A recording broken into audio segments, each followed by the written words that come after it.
Welcome back. So recently I just hit 1,000 miles on my Royal Enfield Interceptor 650, and I wanted to do a little bit of a review on this bike and how I feel about it so far, what I've learned, what I plan on doing with this thing, what I don't plan on doing with this thing, and at the end kind of give a little prediction of what I'm going to do in the future after this bike. I mean, this thing will stay around for a while, but I want to add another bike to the shed just to have something a little bit better for what I want to do. Well, yeah, let's get started. First, would you look at that?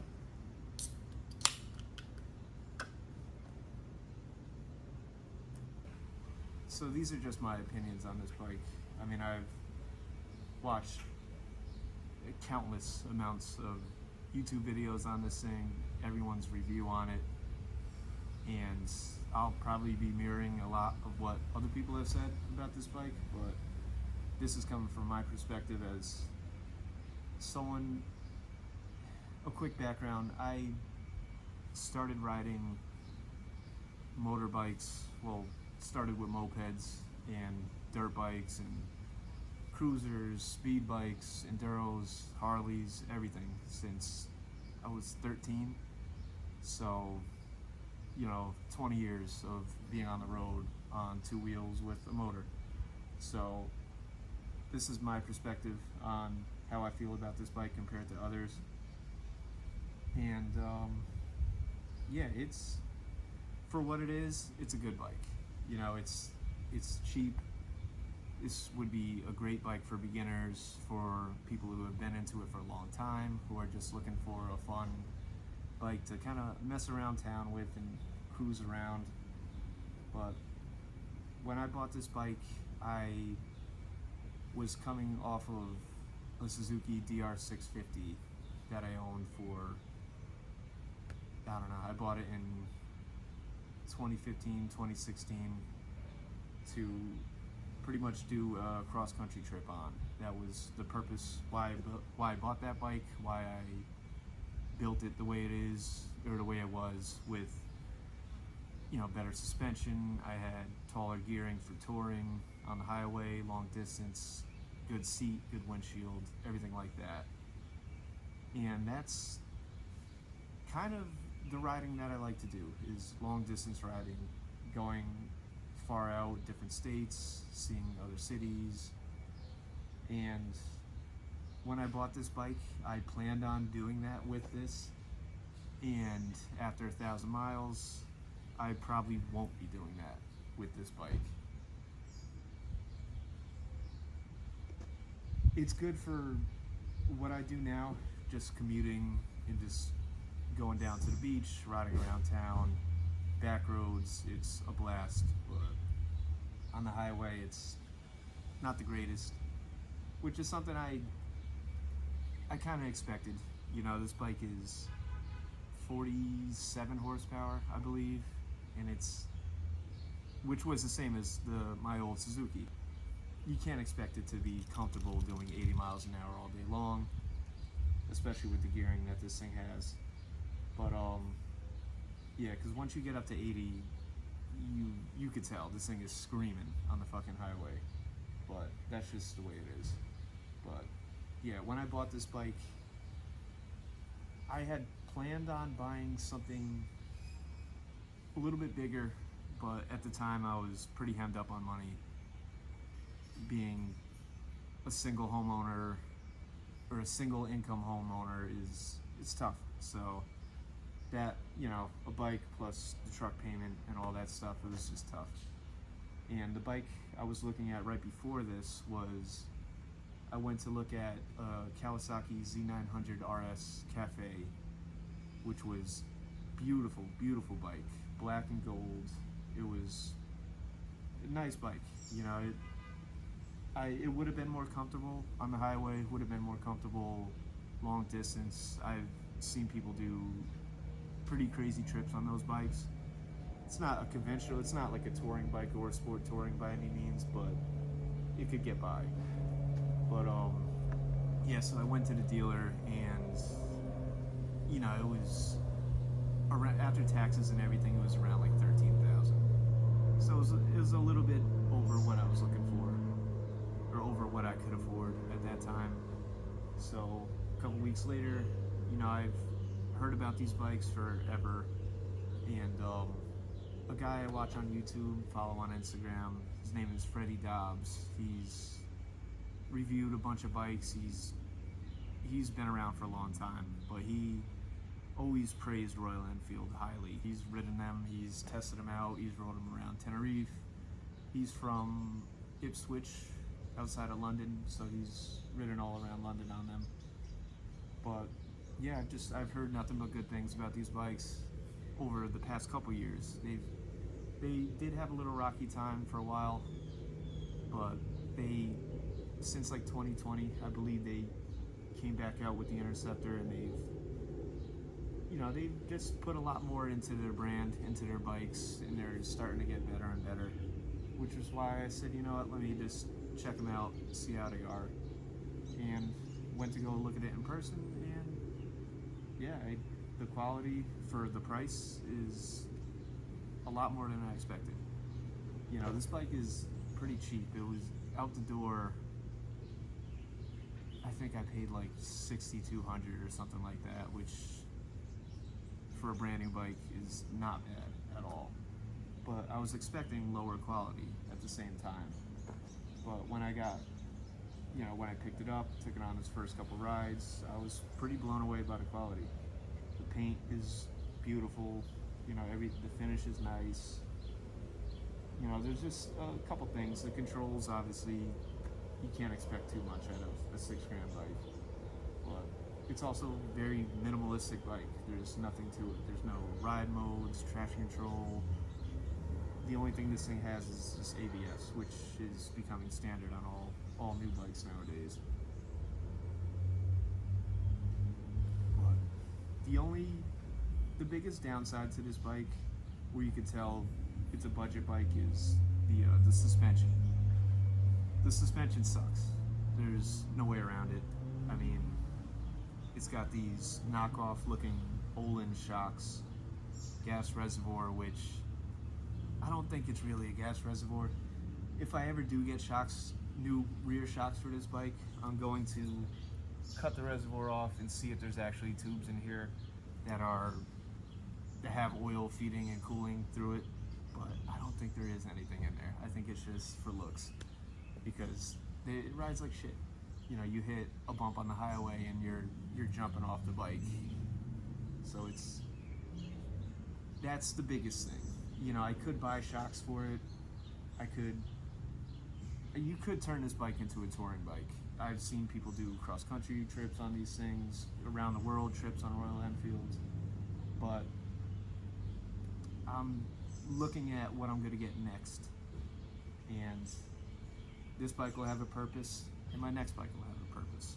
That's why I don't want to dump too much money into this thing. I'd rather just have kind of the best of both worlds, because I do like what this bike is.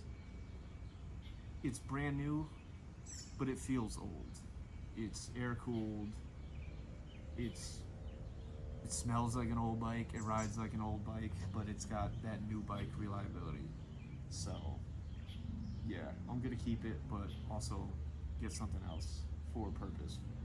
When I bought this bike, I had all these kind of like pipe dreams about riding up to Montreal and going up on weekend trips all throughout New York, and just adding some more states to the list of states I've ridden through. But after this 1,000 miles, it come to terms that this isn't going to be that bike. I'm not going to be taking this thing around the country and all over the place. It could do it, I mean, I'm not an old man by any means. I'm 33, but it's just not comfortable for me. I mean, around town, back roads, everything, it's comfortable. It's great riding position. The seat's not terrible. But for long distance, I would have to get a touring seat, put new shocks and a windscreen on it, which I could do, but I don't know. I mean, if I was 23 or something, I would take it like this up to Montreal tomorrow. It wouldn't even be an issue. I wouldn't be nervous about the reliability. This thing's been proven to be pretty good, and I kind of ride the shit out of it. I don't believe in soft break-ins on bikes. I believe you should ride it as you're going to ride it from the first day. You know, any new bike I've ever owned, I've always done it that way, and they've been fine. But yeah, so the seat, you know, a lot of people talk shit about the seat, but I think it's pretty comfortable. I've done like a 100-mile day on it, which isn't much, but I was fine after that. Shocks suck.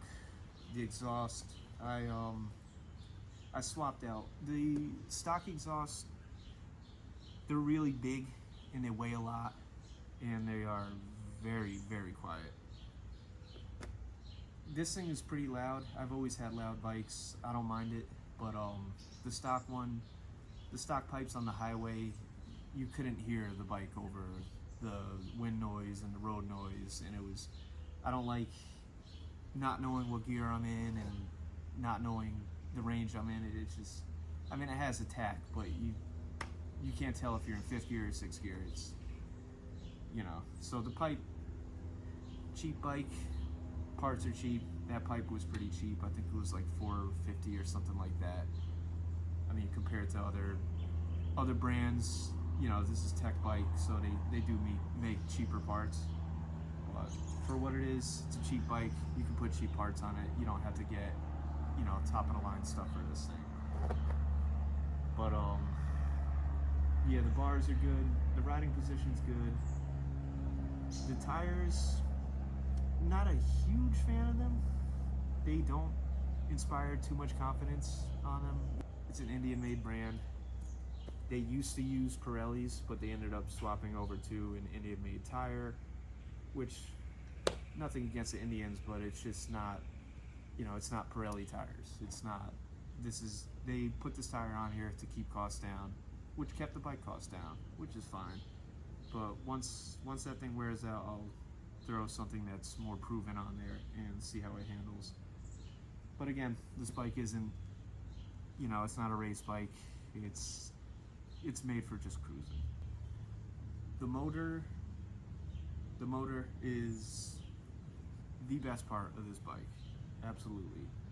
You know, coming from a single cylinder that had the same horsepower as this bike to a parallel twin, this thing is just, it's so much smoother, and the power is so much, it's just linear, it's just straight on.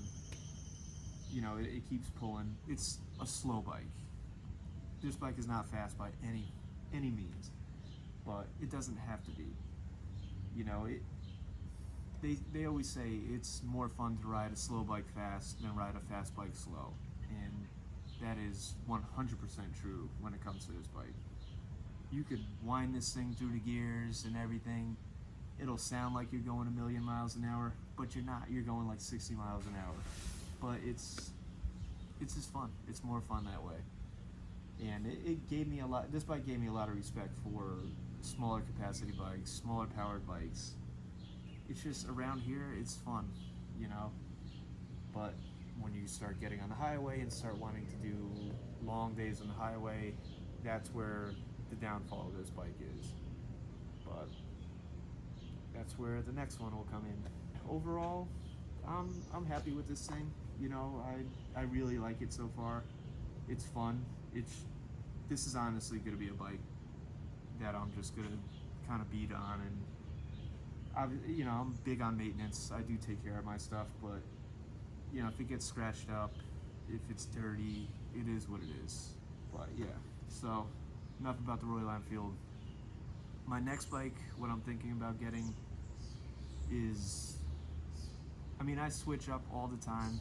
Even before I bought this thing, I was between like 4 other bikes before I decided on this. But what really has piqued my interest lately is the new Honda Transalp, which is a remake of a bike that they were making in the 80s. I mean, they made it more recent, but in Europe. It was only in the US for maybe 2 or 3 years. But I did actually see one in person when I took my old Suzuki across country. I saw a guy out in Moab that had one. He was staying at the same motel as me, and I never got to see him, but I saw his bike. I parked next to it. I was drooling over this thing for days.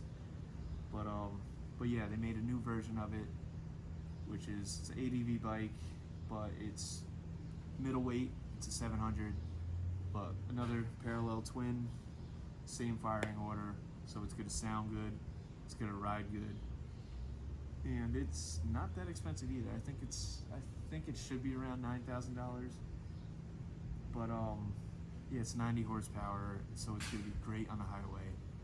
It's got all kinds of tech, comfort. This thing, if I get that bike, I will 100% take that thing around the country without any issues. But yeah, now I'm gonna be in a better spot where I can afford to have another bike. This truck will be paid off, hopefully by the end of the summer, which will, free up some funds and just make it a little more easy to live here and enjoy my hobbies. But yeah, the Transalp is looking like the next one. But who the fuck knows? This could change to 5 other bikes between now and then. But yeah, as far as the Royal Enfield goes, I do want to keep it. It's fun. It kind of gives me the same feeling as like one of my old Sportsters. It's just a fun bike, and it turns heads. People are really interested in this thing. Everywhere you stop, someone comes up to you and talks to you about this thing. It's fun. I'm a people person. I love talking about motorcycles, so it's a cool bike. It's different. You don't see too many around here. You'll start seeing more because their brand is really blowing up right now, Royal Enfield. And yeah, we'll see what happens. But so 1,000 miles down. Hopefully put a couple more thousand on this summer. All I've really been doing is commuting and riding around the beach, riding around town. But that's all I'm gonna do on this bike, to tell you the truth. So yeah, I don't really know what my next YouTube video will be. I mean, I really want to get an Insta360, one of the 360 action cameras, just because I like taking videos on this bike with my phone, which is stupid, reckless, sketchy, I know, but I can't afford a camera at this time. But eventually I do want to get an Insta360 camera, which I'd be able to get some really cool shots, because they have pretty much a selfie stick that hangs off. You could clamp it anywhere and you get all these really cool angles while you're riding. I could even do some moto vlogging, have an external mic, do a bunch of things, take you along for some rides and all that kind of stuff, which will be cool, which, sometime soon. The summer's just busy as hell for me, but eventually I do want to make more videos and do a lot more content on this thing, on my next bikes, camping trips, you name it. I'll make a video for it because I love doing this kind of thing. But alright, if you made it this long throughout the video and listened to me ramble on this whole time, thank you for watching, and I'll see you in the next one.